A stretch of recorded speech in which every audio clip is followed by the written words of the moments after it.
UK Prime Minister should dare to stand in the way of Scotland's democracy.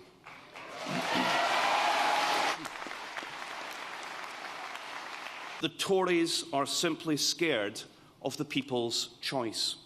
The Tories' argument is not about process.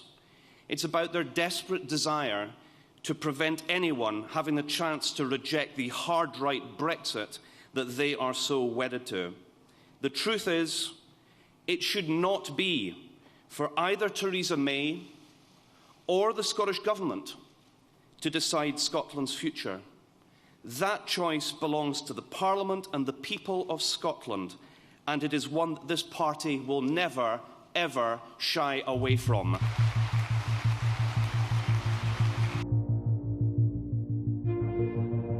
On June the 28th, this Parliament voted by a margin of 92-0 to welcome the overwhelming Remain verdict in the referendum and mandated the Scottish Government to explore options for protecting Scotland's relationship with the EU.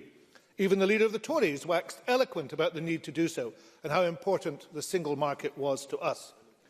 The Scottish Government has therefore been clear ever since last June that recognition of the democratic outcome in Scotland must be part of the process of the UK exiting the EU.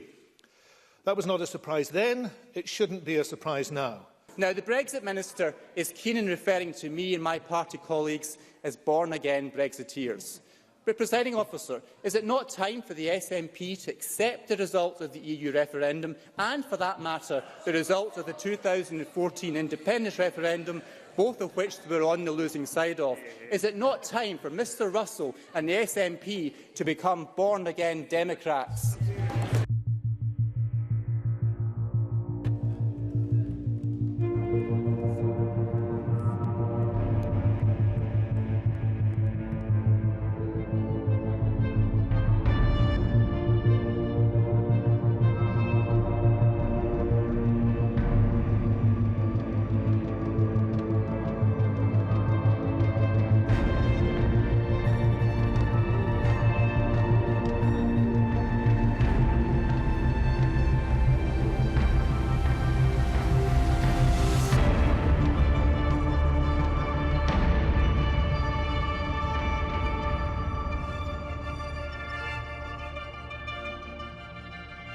Indeed, I was quite taken aback 2 weeks ago after a meeting in Downing Street to be accused of trying to undermine the UK's negotiating position on Brexit. Taken aback because it is quite literally impossible for me to undermine the UK's negotiating position on Brexit because I have absolutely no idea what it is. In fact, I'm not even sure that it exists. The Scottish Government is also exploring whether distinctive solutions are possible for Scotland. In particular, if the UK Government does decide to take the rest of the UK out of the single market, then the Scottish Government will seek a separate settlement that allows us to stay in. We will publish options for doing that over the next few weeks.